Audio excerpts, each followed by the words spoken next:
just gonna put that out there. I have no idea what I just read.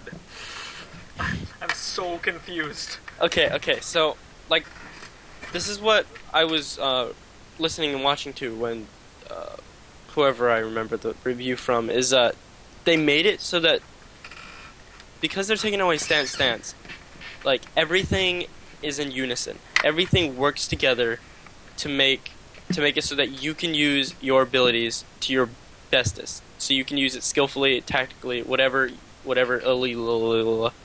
that. It helps. And pretty much what this does is it makes it even better. So, right off the bat, dramatically improves the Druid's ability to serve combat roles outside of the normal specialization. That instantly tells you, okay, if you're a cat currently right now, you need to heal. You run out of mana way too fast. Your heals don't do enough healing. Yeah, that's always the problem. Right. So, boom, right here. Take a look at Feral. Grants 50% of agility as intellect. Now, half of your agility is now turned into intellect. I'm kind of starting to understand here, and the benefit here is that while it does these things, it doesn't reduce your current stats. Right, it does not reduce it, which is why I'm saying it's just an overall buff. Which I think this is going to work amazingly with some of the previous talents up here, like things like Cenarion Ward, or like Nature's Swiftness. If you proc that before you hit Nature's Swiftness, the heals you're going to be doing to yourself are going to be awesome. It's right. Going to be like an actual healer is healing you. Right, and this lasts for 45 seconds. So, you gotta think, 45 seconds. Now, this is why I was pointing out Feral, because I play Feral a lot. And, like, main thing is my mana. That last sentence regenerates 2% of your maximum mana every 5 seconds. This thing lasts 45 seconds. So, you're gonna get 9 ticks of 2% of your mana. It's 18% of your mana over 45 seconds. Well, so that's, you're probably not even using it because you're in Feral. Right. But see, the whole thing is when you proc this is used to like heal, or heal your friend, and then if you're in bear form, 95% armor is increased. So, when you pop into bear form, not only do you have a few hots on you from previously because of this intellect increase and this all of that, just the good stuff. Like you have hots, and then you're giving yourself a chance to actually gain the health from the hots by increasing your armor, reducing the amount of hits reducing the amount of damage you take from the hits that other people deal to you. So at the same time you're regenerating mana. So by the time you're out of bear form again, then like you'll have full mana again. And because you don't have the mana regen as like say a healer or a boomkin, you lack the amount of heals that you should be having in like a combat scenario. So like say like to make that more clear, if I'm attacking and I get dropped so close to me being dead, I have to heal. I have to spam all my heals. I am now I can pop, like I would be popping this while I'm healing. Now I go into bear form, and for the rest of the duration I'm regenerating mana, so that if I do ever drop down like quickly, I have the chance to heal again. I have that opportunity to do it again. It's not a one-time thing where you have to heal. And that's a lot of problems with undergeared druids again.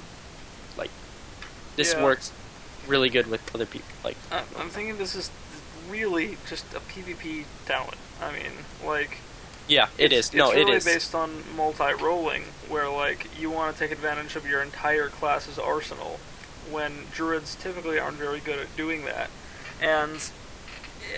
when you're doing PvE, you don't care at all. I mean, you don't really care about you get like minor benefits from this, but not enough to really matter because you're only focused on your role. Which, if you look at the buffs that this gives, it buffs everything other than your role. Okay, now here's the thing about balance. I can definitely see this as a balance thing because as a balanced druid, you're trying to get into an eclipse as fast as possible. And, you're trying to do as much damage in the eclipse. Now, to try and get there faster, when you pop this, your healing spells generate lunar or solar power, and benefits from lunar and solar power eclipse. Yes. So, what this does is, if you can put a hot on somebody, you're gaining some lunar and solar energy. Kind of, but I mean, a DPS class is a DPS class, and they're all meter whores. And no druid is going to waste their precious meter time, unless they're an actual team player, which, let's face it, no one's a team player. They're all meter whores. They're just gonna actually use their damaging abilities, which do the exact same thing. I don't think the healing abilities are gonna give you any more lunar or solar power than your damaging abilities were. And if you roll as a DPS, there's no reason to cast your heal spells. Unless you absolutely have to. So, again, I'm sticking with the stance of this talent is only for PvP. Right. So, I think that kind of covers it. Yep. Going to Master Shapeshifter. Oh, I hate you. It's such a short one. I'm stupid. Anyways, Master Shapeshifter. Melee abilities increase spell damage by 10%, and non-instant spell cast increase physical damage by 10%. Lasts 15 seconds and stacks up to 3 times. And consumes 1 applicant each time a spell or ability is ability benefits. Okay. Not quite clear on that. Yeah, but melee abilities increase spell damage? So this is another one of those like interchangeable things where... Right, so spell increase melee, melee increase spell. Which this helps everything. Why is this useful? Except resto. I know if I think about it for a long time, I'll know why it's useful, but we don't really have time for that, We don't have time for that. I'm not. But I want to give it a fair chance. I mean, I'd like to think that, they know what they're doing when they put this out there. So I say this is for PvP, because think about it. If you combine this with predatory strikes, which what the Pharaoh has now, if you had this now, that would be amazing, because now your heals would actually it's spell damage, not spell power. Yes, that's what I was thinking. See. Okay, yeah, so that's not that good. Unless you're a melee boomkin, go for it. Yes, oh man, I've been wanting to spec that for so long, and this is just the opportunity. No, okay. I have no idea why this talent exists. Someone post a comment of why it exists. Moving on. Yeah, moving on. That's yours. Disentanglement. Shapeshifting now removes roots. Wait, it did that before! Okay, it did that before. But Blizzard decided, let's only remove slows. Let's just do that. Yeah, I know. It's like... So now you have to spec into it. So this is definitely a PvP. My bad. Yeah, you guys can have it again, but you have to spec into it. Suckers. Okay, so shifting now removes roots. In addition, shifting into a form heals the druid for 20% of maximum health. Wow. This heal cannot be received more than once every 30 seconds.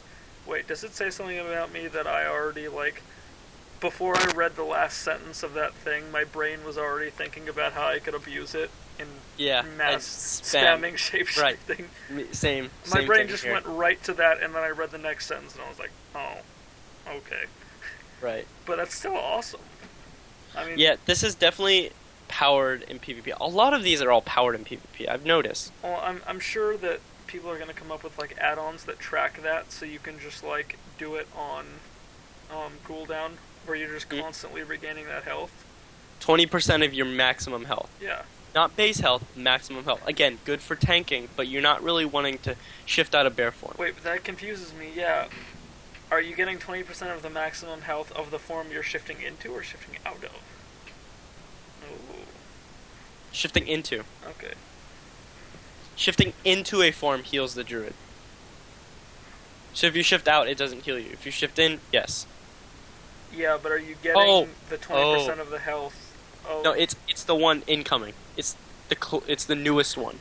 Okay. So if I'm going from cat to bear, it's gonna give me the bear health. If I go from bear to boomkin, it's gonna give me the boomkin health. If I go to boomkin back to bear, it'll give me the bear health. So it's the next one. It's the one you're going into, not the previous one. Right. I like that secondary effect a lot more than just the roots thing. I mean, yeah, roots is good. Right. But still. Right. Wait, it only says roots. It doesn't say anything about the other kinds of snares.